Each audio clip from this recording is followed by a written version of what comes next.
Well, hey everyone, welcome to the Gundam Explained show. I'm your host Adam Blue, and joining me is usually there's something on the shirt that I can call out, but not today, Steven.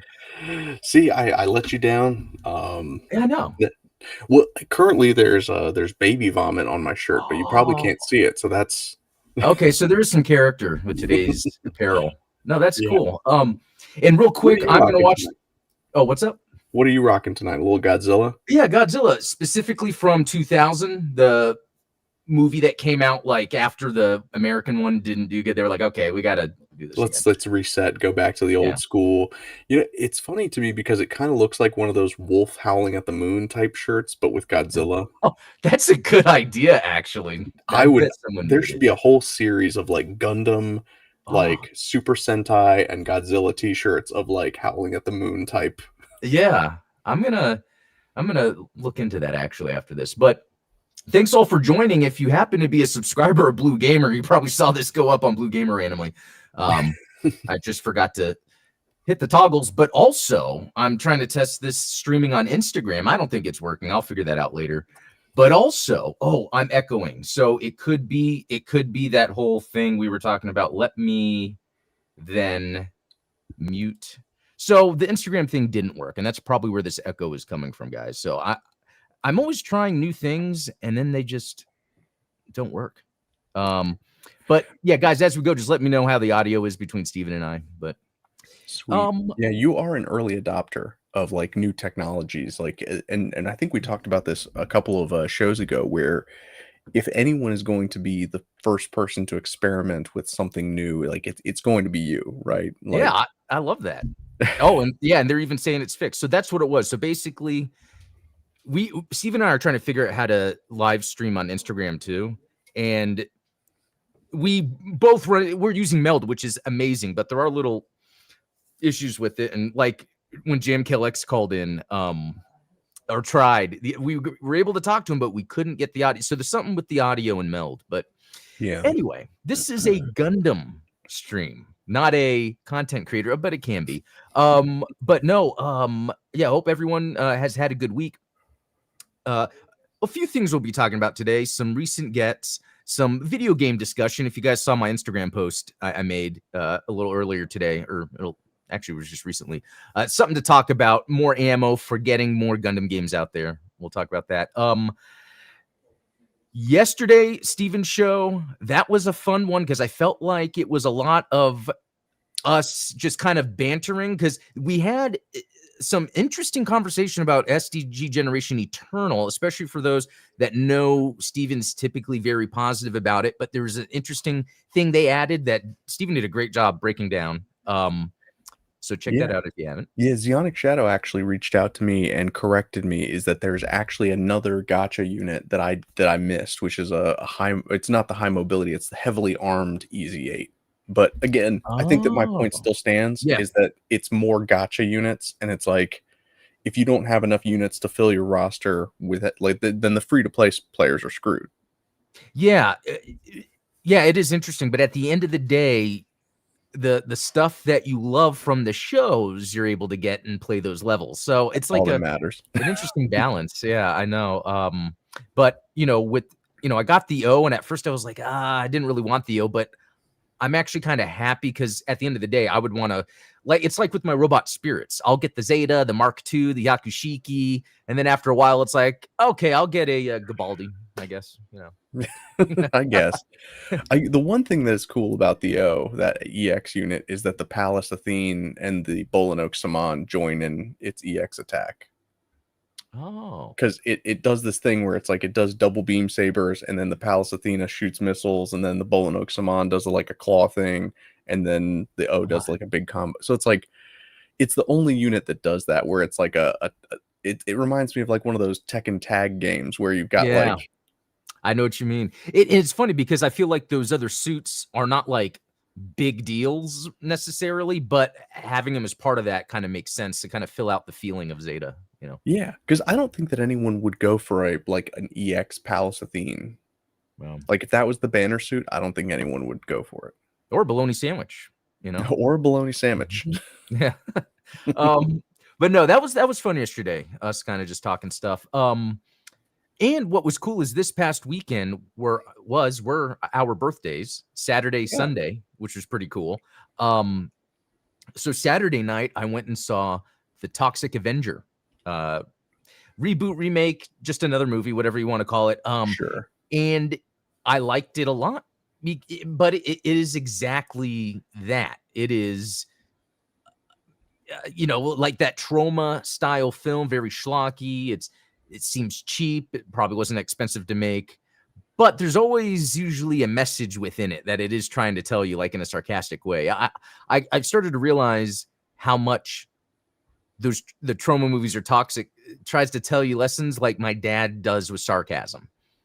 Like my dad growing up, like a lot of times, a lot of lessons were through like sarcasm or something, and I kind of latched onto that. It's kind of like that Bruce Campbell energy, Oh yeah. I mean, sometimes that's the only way to get your point across. Even just today, I was driving home and I'd picked up my kids and my toddler was kicking my seat. And then she was like, "Ow, daddy, daddy." And I was like, "What's wrong?" She goes, "My toe hurts." And I was like, "Oh, was it you? Were you kicking my seat?" And she was like, "Yeah." I was like, "That's probably why we shouldn't do that, huh?" Oh yeah, one of those. Yeah, Yeah. that's funny. Kids, the things they'll say. Yeah.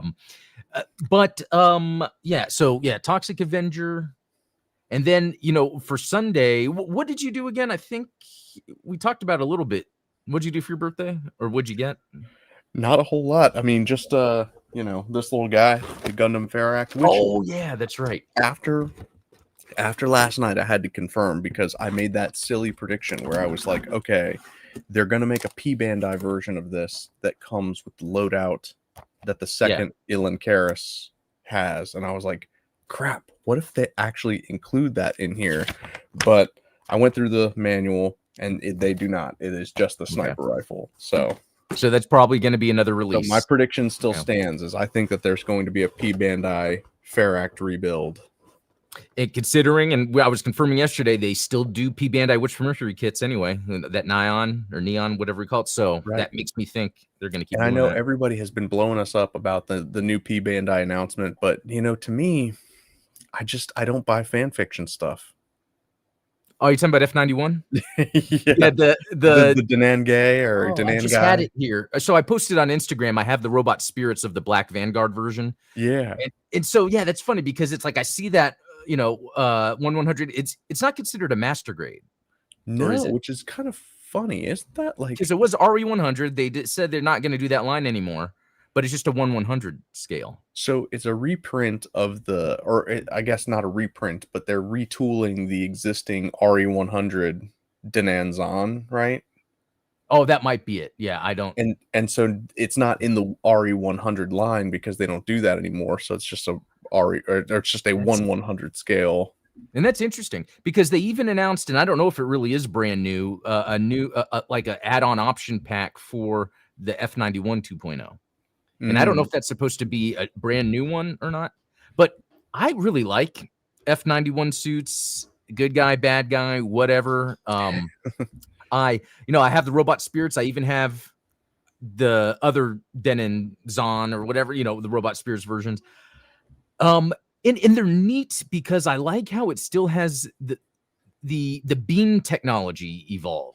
You know what I mean? Where you have the beam shields, which kind of ends up being like a seed thing anyway. It's like, well, this is new technology. But in the Gundam UC universe, I like how beam shield technology becomes a thing in the future. That is pretty sweet. Yeah. And that's part of why I like F91. I mean, other than it being amazing animation. The animation is gorgeous. Like that early 90s style is just so crisp, and it's got like rich colors.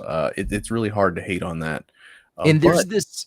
The good news is they still have that old 1/60th scale F91, which is perfect because it fits right in with all the other master grades. Yeah. Which I'm glad you brought that up again, because after I think it was Pixelli was the first to mention that on your show. And then I looked it up and I'm like, yeah, that is a well-proportioned mobile suit. And that's the thing we've been coming across lately is like sometimes an interpretation of a mobile suit just won't look right. And then sometimes we'll see it proportioned in a way, whether that's a different action figure, model kit, whatever. And it's like, wait a minute, that actually looks good. Yeah, a lot of times it's like the 1 to 1/44th scale, and then like the 1/60th and like up scales look a lot better to me than the 1/100. Like 1/100 tends to look a little lankier. They tend to look like Verka stuff, you know. Oh yeah, yeah. But That's why personal preference, right? And that's why I appreciate the different releases they do of all different. Like even the RX-78 2.0 yeah, is my favorite RX-78 2. Even though I love the Origin version and that idea, the 2.0. What about the real grade? The real grade's cool. I need to build the 1/100 real grade that I got. Remember that? And I just haven't built it yet. That's cool. But anyway, so what was I was really surprised about on my birthday was my dad sent me something. And he sent me this Wing Gundam, Wing Zero, right? Yeah, Funko Pop. I was like, oh, that's neat. And it's interesting because it has like, and I don't know if maybe they all do this. It has some like glossy, shiny accents on it. And I don't know if all Funko Pops do that. Little UV printing. I wonder if that might be part of it. Yeah. But then my dad's like, well, and there's something else, but it was a pre-order. So that will get there a few days. I'm like, okay, I wonder what it is. And it was the Epion, which I thought was pretty cool because in no way would my dad my dad has good ideas of what to give me, but that was a very specific one because what's cool about it is I wouldn't buy this on my own, but I'm glad to have it, especially Zero and Epion, because it's like, the video I dropped, butter and jelly. Yeah, exactly. I should have used that in my video. Yeah, the video I dropped not today, but this week was a review of the Gundam Universe Epion. Thanks to Sneaky Sama or Ian, our mod, for finding these for me because I couldn't find them, and I just love it. This is a good action figure. Like if I was just to rate the action figures that I got this year, the Zero and the Epion would actually be up in that ranking of like the top 10, even though number 1 without a doubt is Jackie Chan. I mean, he's always going to be here. It's not even a character that Jackie Chan plays. It's just Jackie Chan, the action figure. I don't care if it says Inspector Chen on it. No, it's Jackie Chan. So I think it's just kind of cool with, the Wing celebrating its 30th. Ian helped me find these Gundam Universe figures, so I was able to do the reviews. And then my dad got me the Epion and Zero. I mean, that's so. And I gotta say, I don't hate those Funko Pops because they don't have like the little dead shark eyes like they. Oh yeah, it's not in. You're right. It's not in the classic like Funko style. So here's something I'm thinking of doing because I don't care necessarily about the condition of being opened or closed. I think most people just keep them closed. But I think I'm going to do a video where I'm going to open both of them and do like close-up details to see like how are they interpreting this, because I'm really fascinated in that. I think you should definitely like do whatever you can to damage the box when you're taking them out in order to like trigger the collectors. Like I have gloves on, like I'm going to like do a proper unboxing, and then I just kind of yeah. There's a guy. And it worked. There was a guy that I would watch videos for. I totally forget who it was. And it was the vintage collection, Star Wars action figures. Yeah. And they're in the small little bubble card back. And he would do these streams or videos where he would just palm the plastic and then just kind of pinch and pull. And it was a clean cut. So then I started doing that, and I'm like, oh dang. And yeah, it works. It's funny. But yeah, that'd be cool if I had like white gloves. I'm pushing this on the screen, and then I'm just like punching into it. Get out like a little razor blade, pretend like you're gonna cut the tape, and then just and so in the Naked Gun movie, which I have to make a reference to because it's out on video right now, or VOD. But anyway, Gundam. There's I love that. There's Liam Neeson's character Frank Drebin has to go check out something in the car, and so he pulls out the glove to put on and then he goes like this and uses his other hand to pick up the stuff. But I love those types of sight gags. They are amazing because it's not the focus, and even the dialogue is about something specific, but then as you're watching it unfold, you're like, what the heck? So hey, GoGFX Unlimited in the chat, nice shirt. Yep. And thank you. He also got me a Godzilla shirt. the other day. It was one that he had lying around that didn't fit him, so that That's worked out. amazing. I know. So okay. So we were just talking about the action figures. It was cool about that. And then on Sunday, I didn't have the traditional anime night since, Friday or Saturday we were doing birthday stuff. But my brother came by and we watched the first episode of Alien Earth. Oh, yeah. And I would say 100% it is amazingly filmed. Like, it looks great. It's pretty much what they did, and I've only watched the first episode. Yeah. The first half of the first episode is like Alien. The second half of the episode's like Aliens, and in the middle is Prometheus. That's a good way of putting it. Did you watch it? Yeah, I'm about 3 episodes in. Okay. Does it get better after the first? I don't know. You and I will probably have different opinions because I think that you'll appreciate it more. There's obviously a lot of rich lore stuff going on, but it's not.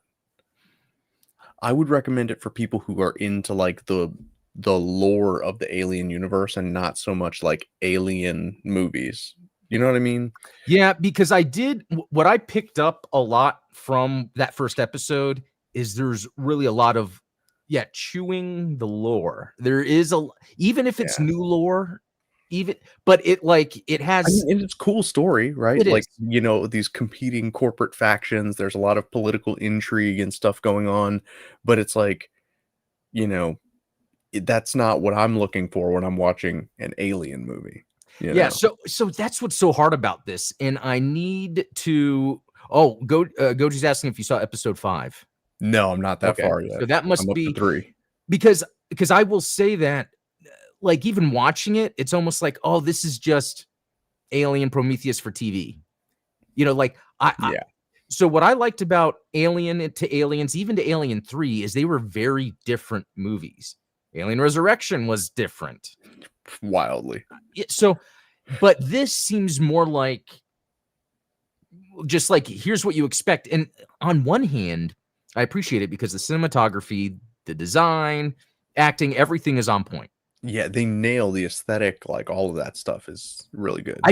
I don't know how much is a personal thing of me wanting it to tie into Predator, even though we're going to get a movie for that later. But I guess because what happens is I think there's potential for Alien to expand the lore, but instead of expanding it, they kind of linger on the humanism, the transhumanism. Is that what you call it? The whole cyborg android thing, which, to be honest, that is a neat concept. Ridley Scott has been doing that with Alien, Blade Runner. So it's none of this.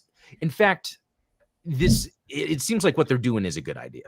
I'm just wondering how much of the kid in me wants something else. I don't know. So what else and then so that was kind of the Sunday. Yeah, didn't really do too much, but other video I dropped. What was the other video I dropped? I totally forgot. Now you got me confused. What was it? It was, I know it. No, go ahead. No, I'm trying to think. Can I remember before I go to it? No, it was a lore video. Top 5 battles in Gundam 0083. Bam. That's what it was. Right. I remember specifically because of the clips that you posted about the Solomon attack. Specifically the nuclear attack. Yeah. Yeah. And so it was interesting making that video because I didn't know how long I could have the clips for. And I don't know because I made it smaller within and didn't do it for too long, but I was able to keep those clips because sometimes I want people to see how the animation is, especially in 0083, because it's really good. And as I was reviewing, the fight scenes in the different episodes, it kind of goes toward that F91 thing where it's like, this is like nearly that peak animation before it went to like digital. I was even watching. Okay, so to back up the wing for a second, I was thinking of doing a video of the first episode of Gundam Wing. Okay. It reminds me of when I went back to watch the first episode of Seed, after first watching Seed, having a better understanding of Gundam, what to expect, it was batshit insane what was happening in that first episode of Seed. It was like, this is nuts. So I feel like that would be fun to do. Go back to the first episode of Wing and call out all the craziness and more of to do it like in enjoyment. Like, this is what makes Wing special, all of its craziness. But here's the thing, like, it seems like it would be fun to do a reaction watching the first episode. But in your opinion, do you ever watch reaction videos? Not my favorite kind of content. Yeah, same here. But I think that what you're doing is less of a reaction since it's not your first time watching it.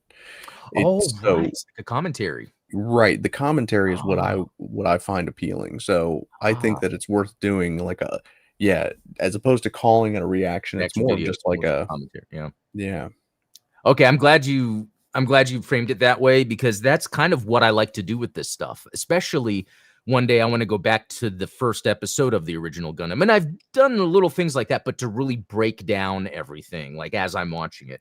Yeah, that's what I was doing for like, what I started doing last year and Oh yeah. Yeah. and there was some cool stuff to come out of it, but It's yeah, just a lot kind of of work. lost steam with that. It is a lot of work. And so part of this idea with Wing is, how can I approach this in a way that is not a lot of work? Can I set up the scenes and meld a certain way? But then it's like, you can't show things for so long, Right. and then also you want to change audio levels, and so with meld I would have to probably have Audacity on the side recording maybe my mic, so then I can put it in there, and or I don't know. So once I There's get a that down, way. I'll show you. But I think it's a good way to really and the reason I get this idea is like when I'm having anime night, and we're all sitting there talking. Sometimes we're talking, sometimes we're not. There's been movies where we talk the entire time, you know, and then fun things come out of that. The other thing though, and this is something maybe we should try to do sometime, is both of us do a commentary of Oh, yeah. an episode of a Gundam show. Huh. Yeah, definitely. I'm, There I'm there's gonna there's something there. there is, because I think that kind of plays to our strengths when it comes to Gundam, how we can kind of take something, break it down, and just what's fun about it, what's interesting about it. Because a lot of times that's where, you know, and this is one of the reasons I don't like reaction content, especially if it's something that I've watched or, watched like several times, is it's like, someone will be watching something and they're like, huh, I don't understand why this thing's important. And it's like, well, I would be the kind of person that's sitting on the couch there that's like, "Oh, no, no. You see, the reason that it's so dramatic that this character said that is because they're actually related to this person." And it's like, "Oh, okay, now I get it." Like, You've done eh, that a lot with the Zeta stuff that you've covered. yeah, I know I'm terrible about interrupting you. No, but it really I've been able to no, like watching your Zeta stuff, like you're able to actually connect some dots. Like a lot of times where it's like, well, I think it was an original Gundam episode specifically, right? That you were doing, or am I thinking Zeta? I'll have to go I've back, done a but little bit of both, so but, okay, maybe that's what it was. But because there is something there. It's like, yeah, the interrupting, but then maybe there's a way to, yeah, recontextualizing things yeah, is yeah. There you go. And speaking of anime night inside jokes, Goji FX Unlimited said something in chat that's pretty hilarious. You guys could probably figure out that. But anyway, okay, I think I am done with that stuff. Okay, so here's something I posted a poll on the Gundam Explained YouTube, and it got 381 votes, which is huge. amazing. I I think too it's because the question. The question was, when was the last time you watched Gundam Wing? And I really do think a lot of people using YouTube, there's a large majority that grew up watching Gundam Wing, So, Yeah. uh, so here's what I got. Within the last 5 years, 54%. Never, 22%. Surprisingly high. That's very interesting. That's almost a quarter of Gundam fans that happen to be subscribed, that happen to see my post, so 15% within 15 years. 9% is when it came out. So that's kind of cool. Like, I guess there's this when it came out and never, but then there's people that have continued to watch it. So within 5 years being 54%, that's pretty cool. More than half of Gundam fans that blah, blah, blah actually watched Gundam Wing within the last 5 years. That's pretty cool. You see, and I think that to add some more context around that data is you should post similar polls around when was the last time you watched Seed, the last time you watched Double O. Yeah. Because then that's going to help, I think, inform, is there a fan base that is more committed to their Gundam, so to speak? Oh, that's a really good idea. Yeah. I can start formulating poll questions that can gather enough data of different series. Then later I can probably pull it all together and see what we can extrapolate from that. Yeah. That'd be pretty neat. Anyway, just checking again if the stream happened to go live. It didn't, but Premium Bandai USA, although they posted this 5 days ago and I missed it, they did this on purpose. It's like this Robot Spirits Dom. That is like all decked out. That looks so good. Yeah, prototype Dom. Anyway, it's an MSV. Okay, so when was the last time you watched Wing? Probably about 3-4 months ago.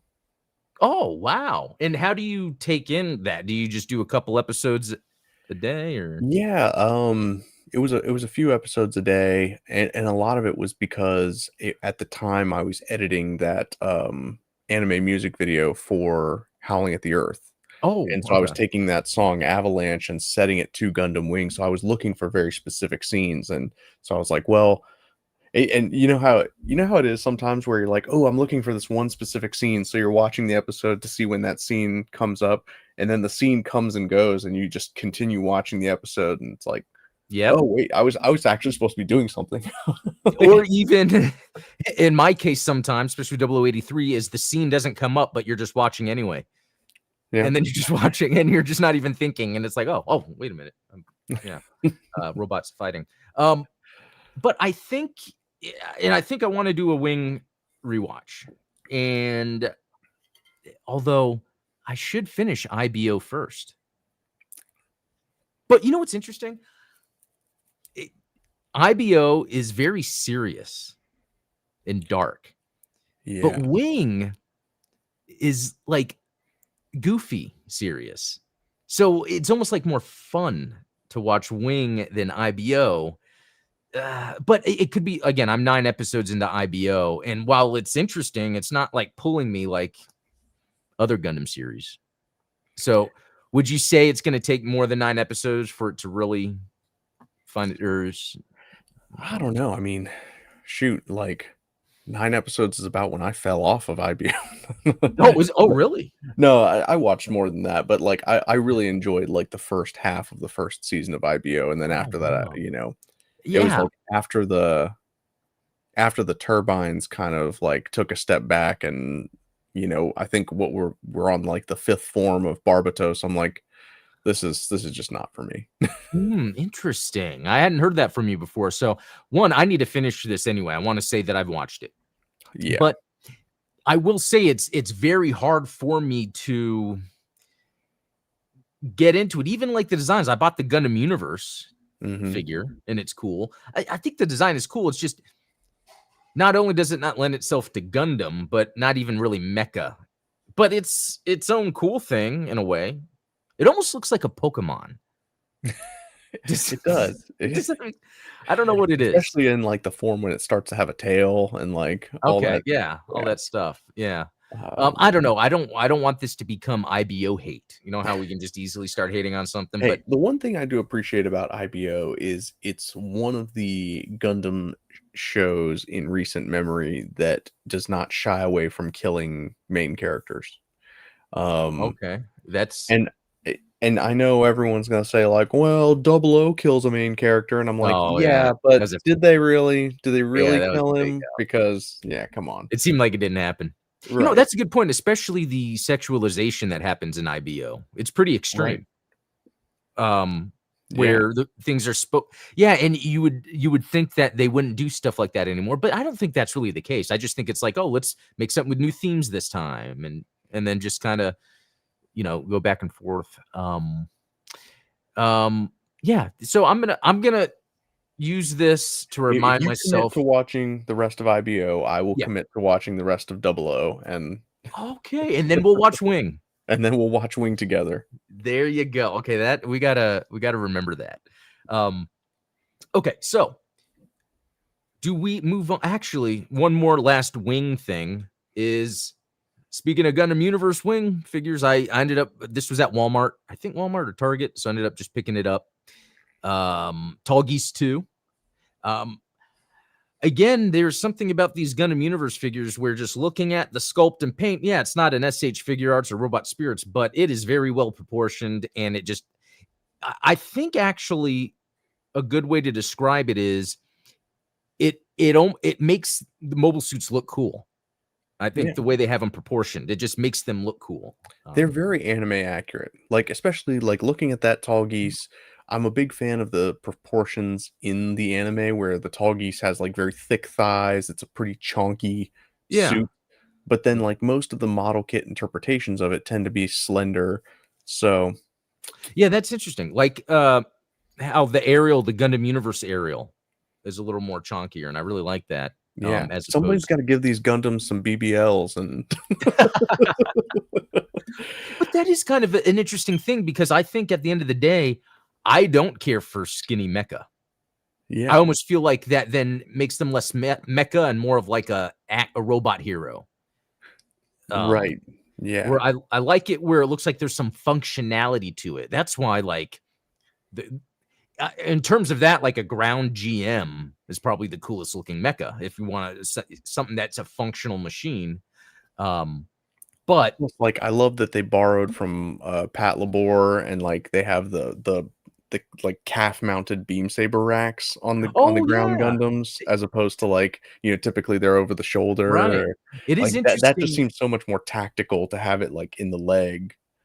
Yeah. That's a good point you bring up because there'll be sometimes I'm thinking, well, this is interesting. If this is mass produced, I guess when they did a ground version, they decided to mass produce this way, or like what made them think a beam saber would be better here versus here? And I mean, yeah, no one really probably was thinking that. It just, it was like, what looks cool?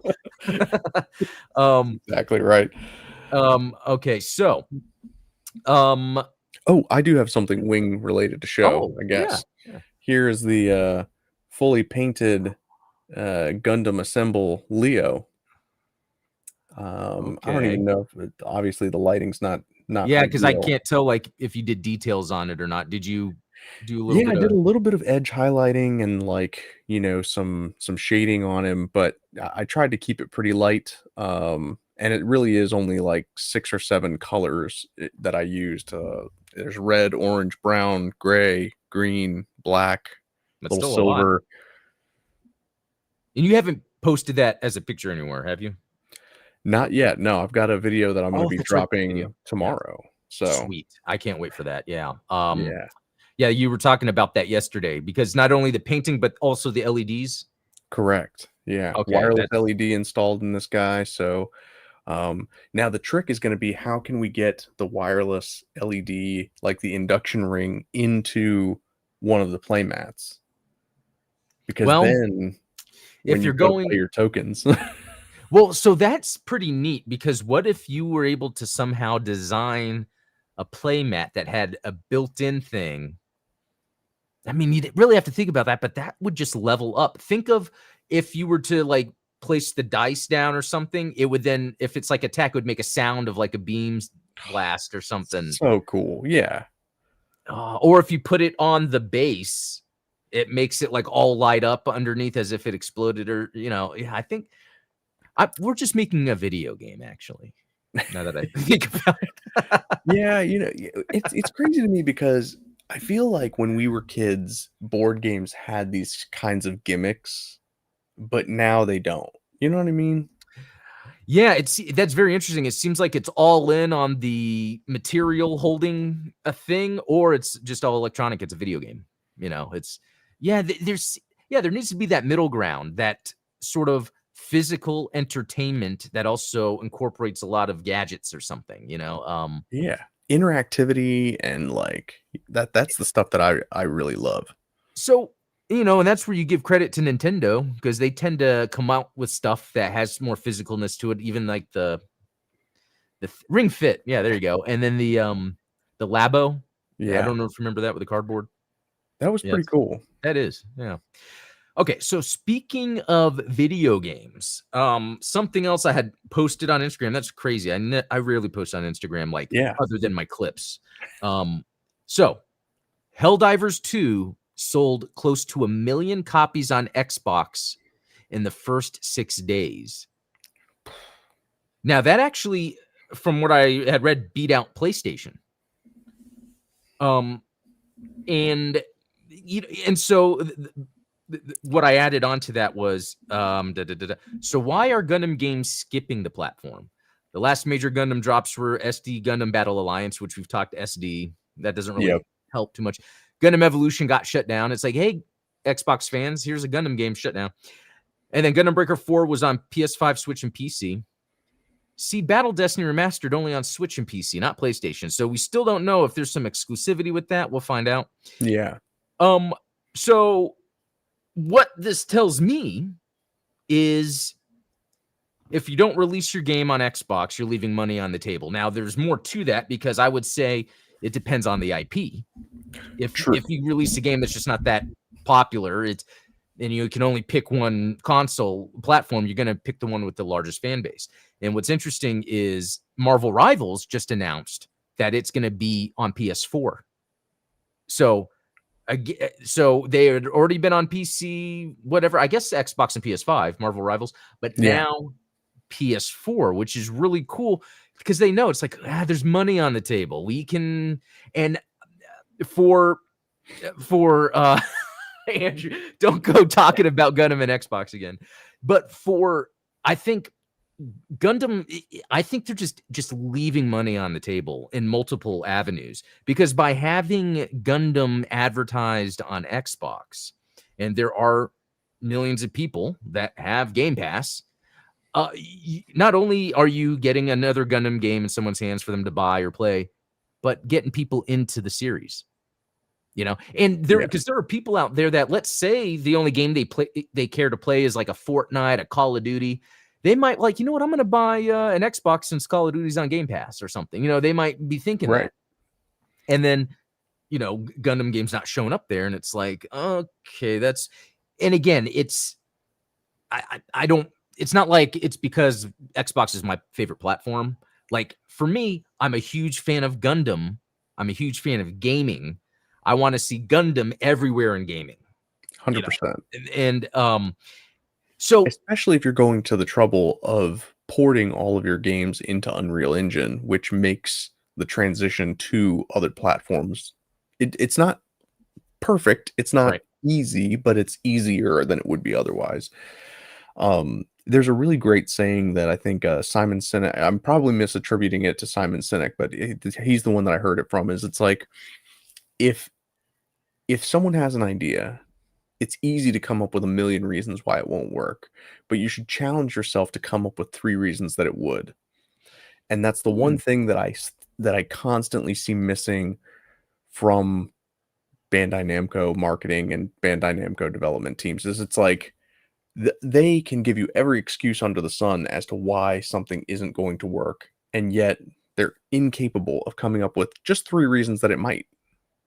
Yeah, and that goes for a lot of different things. And again, this isn't to hate on them. This is the video game industry in general. I'm working on a video actually for Blue Gamer where I'm able to really, you can drill down in financials and realize executives are just giving themselves big payouts. It's either that, or they're the ones that made the decision of what to do with a game. So that's what the trend is. And so you could have it where, unfortunately, Gundam's in the place where they're like, well, we don't want to take a risk. We don't want to spend money. So we'll just kind of keep it mid, and we don't want that from an IP. And in fact, just looking at Expedition 33, You can make a game super cheap with just a few people and it do bonkers. And the fact that they're not even trying that. Yeah. And so you see, but anyway, kind of going back to this Helldivers thing, which is very interesting because that's a PlayStation game, and they had it on PC and PlayStation 5, now on Xbox, because, PlayStation has already announced that they're not going to be doing consoles after the PS6, or they didn't really word it like that, just that they're going to get out of the hardware business. The next console probably, if the leaks are true, it is a Switch device, the next PlayStation, where it docks and all that. But Yeah. Sony is investing more into Bandai on purpose because they have all this IP, and they want to use them for a lot of that IP stuff. And so Sony knows. Sony, the bigger company investing into Bandai, is like, yeah, we're going to put our games on Xbox. And so I would think it could be that. So, okay, this is weird because they had already announced a couple years ago, or more than a couple years ago, that all games would be multi-platform. And I should try to find that article or whatever when they said that. But then, the gaming industry changed all of a sudden. And then you saw a bunch of cancellations, a bunch of this and that. But it could be that now Bandai is like, okay, guys, yeah, we do need to be doing this. And the thing is, like, so are you familiar with Hollow Knight? Yeah. Okay. Game that came out, I think 2017 or something, maybe a little after that. Yeah. I never got into it. It is straight up my type of game. Metroidvania, Castlevania. It's just the art style is super basic and it doesn't really ground me in anything. And the music is very atmospheric. So again, it doesn't really, so I couldn't get into it. Anyway. You and I have talked about that with Fallout too. It's like Fallout, on paper, is a game that you and I would both love, but the actual execution of it. Yeah. So anyway, Silk Song comes out. The new Hollow Knight just came out today. And what's interesting about that is it took 7 years. And they said, the first one just did well enough where they were able to just kind of take their time. At no point was there any troubled development. It was like, yeah, let's add this. Yeah, let's add this. And at some point they were like, okay, guys, we need to stop. They were making enough money off their one other game to support the developers to create this game for 7 years. How many platforms is Hollow Knight on? It's on every platform. It's even Game Pass. Game Pass. And Microsoft secured that Game Pass early on. I'm telling you, it's... Now, look, and again, this is not exclusive to Bandai Namco because there's a lot of egos that get tied up in these things. For instance, Metal Gear Solid 4.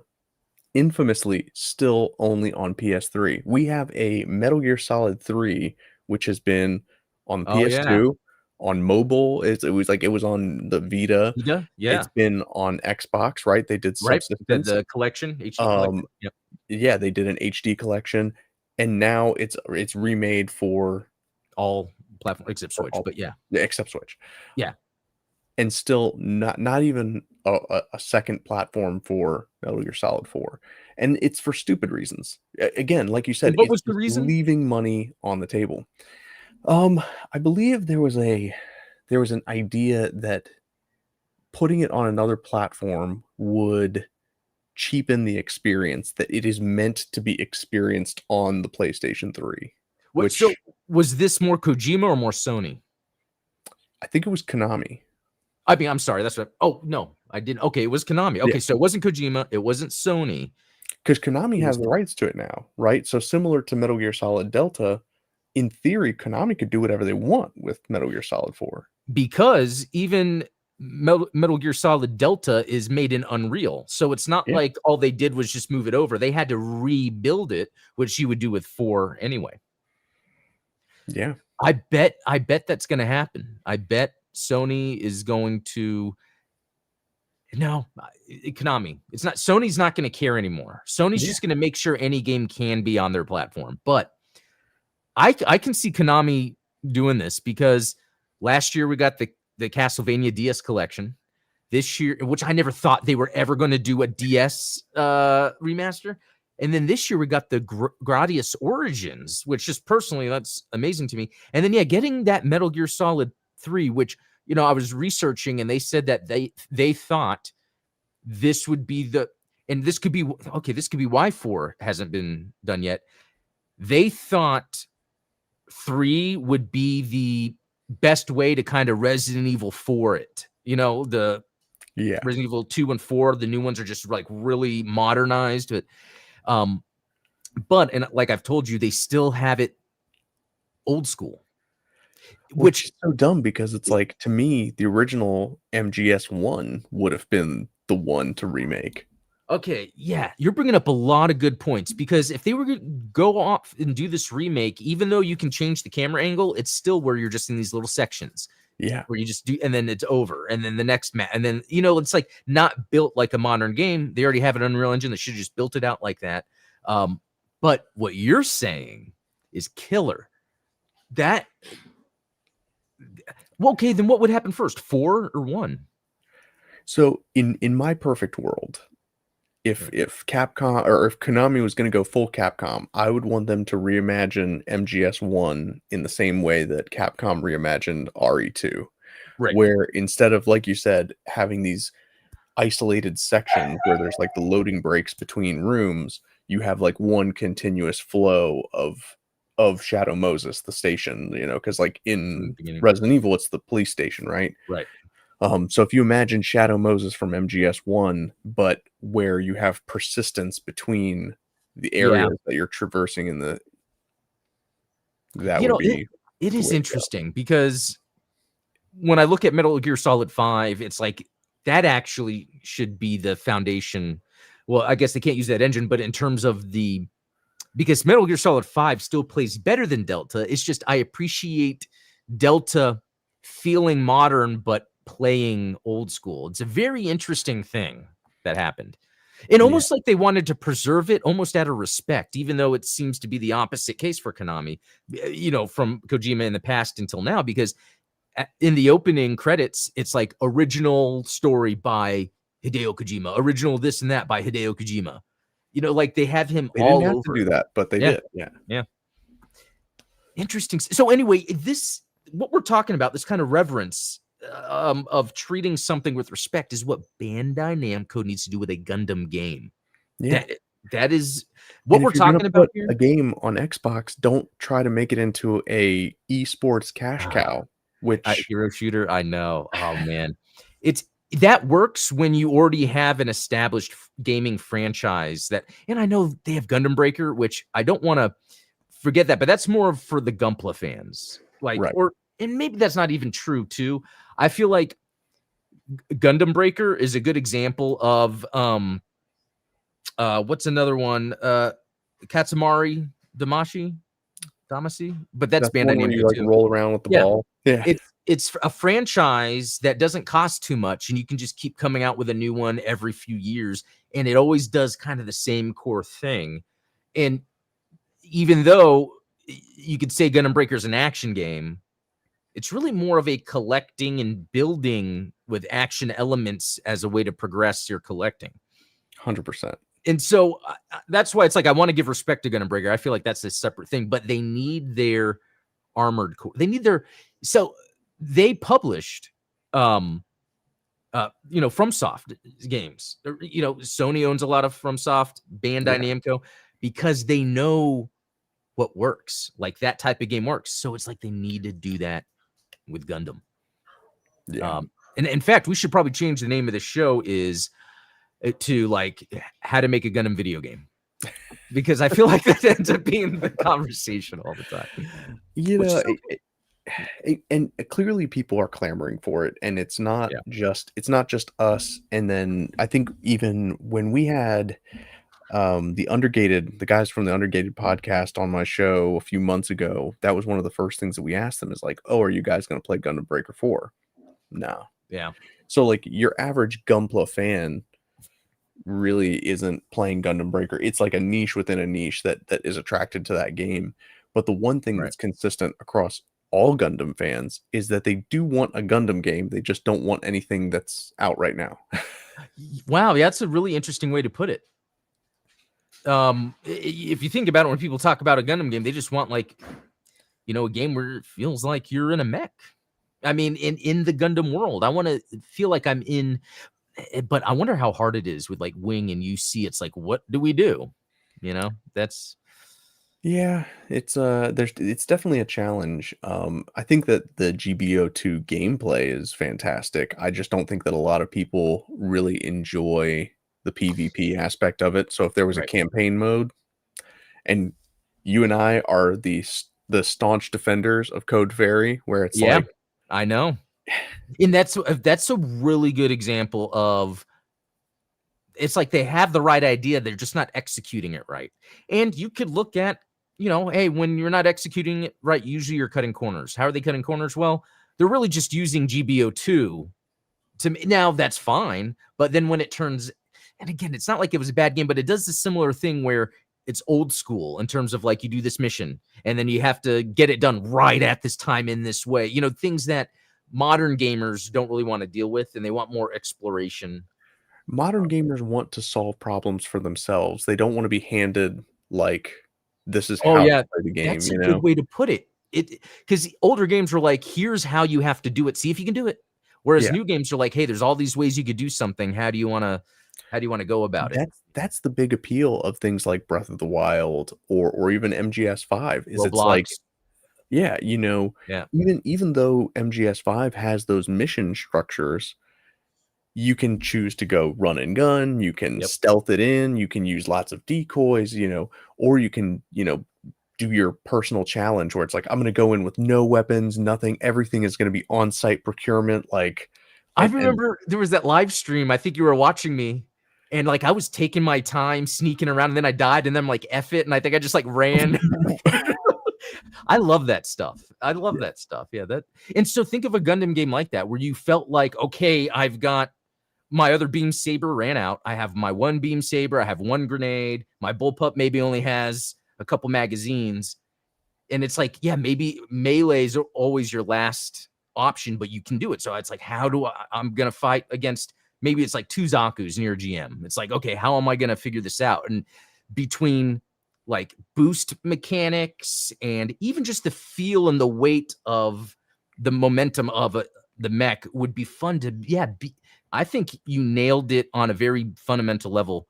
The Gundam games they need to make need to break out of the old school mold, and they need to be giving the players all these options as a mobile suit pilot. So regardless if it's in cockpit, third person, first person, overhead, we need to be mobile suit pilots that are given all these options of what to do. yeah, Um, yeah, I really like how you explain that. And yeah, just thinking when I've been playing the Shinobi game, so I beat the Shinobi game, a great game. Whereas Ninja Gaiden was about 5 hours, this was 13. Um, Straight up Metroidvania, straight up. But the combat was great because when you jump in the air and then you press to attack, and it's like a quick like downward kick, it feels great. Castlevania does that, and then it's like right yeah, after that, you can just keep following up with combos while you're in air. But then like there's enemies around. So like the Spider-Man game, you press like L1 or L2, and then you have other moves you can do to. So just the idea of me being in a mobile suit and then like having to play more that way, yeah, stringing together combos, using environmental things Yeah. to your advantage. I think that there's Because a lot of cool stuff you can do. And they tried to do a little bit of that with Code Fairy. Like there were certain missions where it was like, oh, this in this mission you have these decoys that pop up. oh yeah, I remember. Yeah, it almost just becomes like a chore. It's like here's this one variable, meet the conditions. Yeah, except because that was the thing is in that level, you literally cannot beat it any other way. You Right. have to use the instrument that they put in your way. And it's like, Yeah. I don't want to be told what I have to do. I want to be given here's a slew of options. Make something work, you know? Yeah. Yeah, and feel bigger. Yeah. So it just came to me, just this thought of you're a group of GMs in the forest. Obviously, the trees are tall, ready to like run out into the front lines out of the forest, and it's just a row of Zaku twos running at you. And think of it could be all AI, but you're just running in, and then there's all this fighting going on, and you're like, how do you survive? Like think that aspect in your mobile suit having to survive. Yeah. More of that feeling. Um, Yeah, I mean, the way so spoilers, like the game that I'm working on, have been working on for like a year. One of the things that I want to achieve is that same MGS5 feel where you have mission structure, but there's mechs. It's like Yeah. a Gundam game. And maybe there's an encampment that has AA guns, and if you just run in your mech, you're gonna get shot down. And so you're forced to like get out on foot and do something different. Or it's like if you're good enough, if you're a good enough pilot and you can dodge around and not get hit, then you can get around the AA guns. But it's like that's great. giving the player like there's 7 different ways that you can infiltrate this facility and do what you need to do, but like here are the obstacles that are in your way that are going to prevent you from doing that Yeah, I effectively. remember you working on this and us talking about it, like with Helldivers, like calling in the ordinances, and it could be like you have Yeah. limited resources. Like, okay, I can get this maybe a cannon shoulder attachment sent down, or maybe you have like a special stealth ability when you're a pilot going into a base. It's like, well, I can use that. It's like, do you want to brute force? Do you want to? Yeah, I think. And so the other thing too that I think Gundam could totally take advantage of when it comes to making these games in this way, where there is this choice, there's downtime, there's thinking, is the lore. Because think of how much lore could be littered around. Even I like the idea of you're just walking by maybe some other AI companions and they're just talking about aspects of colony life or something as you're just walking. And then, something happens. Maybe you're in an enemy encampment. You're seeing posters that allude to a battle. Or there's so much potential there. Oh yeah, absolutely. It's like, should I just think of the game and think I'm playing it and be satisfied? I don't think so. Just manifest it. Like if we write it on a poster board, maybe something Hey, will. that's what we're doing. I put this out on the internet enough that they're going to give us our Someone's prestige listening for Gundam sure. game. Yeah. Yeah. And I want to go into chat real quick. Hey, Simply New Type joined us. WD30th, good to see you. Let's see. I think I saw something that Ultronymous was telling me about the new Dragon Ball MOBA, and it's not going Yeah. to be on Xbox either. I think it's in-house. Bandai, their IP development team is probably just Unreal Engine, and then like PC, PlayStation, Well, because how, maybe how do Switch. you even hire game developers anymore? Because nobody has experience on proprietary engines. So it's like everyone's either got Unreal experience or Unity experience.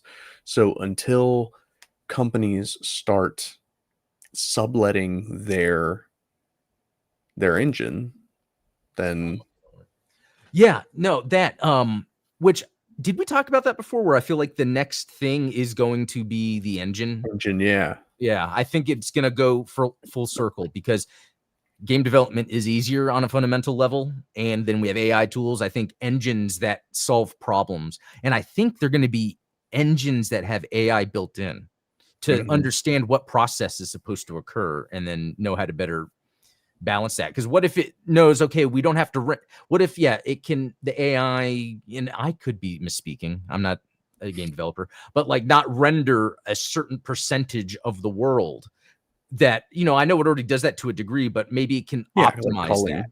Yeah.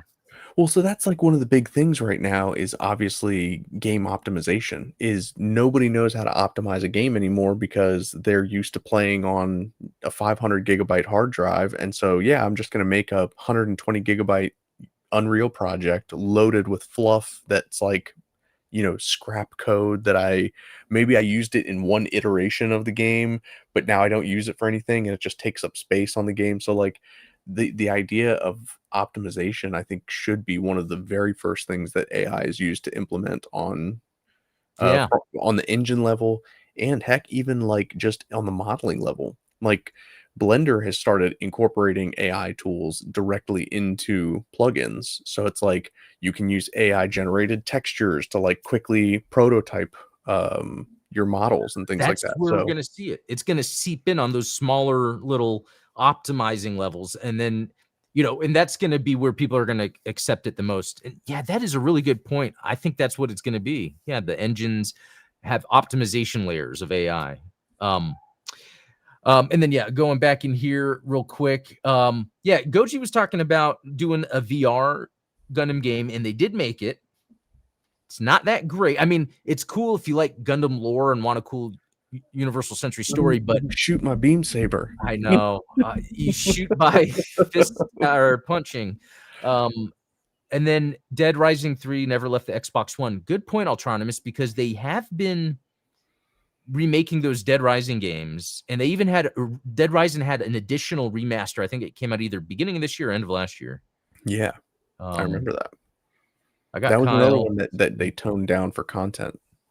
That's right. Yeah, which is crazy because Metal Gear Delta did not, which I appreciate so much. All right. So, yeah, I think that's about it. We're at time. That was a lot of fun. I'm glad we got to, and I saved it for the end, the video game talk again. It's my most passionate subject. It's really like therapy at this point. Dude, it is. But also, I think what's helped this week, like with my birthday, and is like that wing appreciation that I'm starting to get now. So definitely when I finish IBO, you finish 00, we'll do some wing action. It's a deal. All right. So all thanks for joining. Check the links in the description below. We got, Steven's page down there, or YouTube, so you can see what we did yesterday. It was pretty fun. Much appreciated. But I think that's it, man. So gonna head out. Well, have a good one.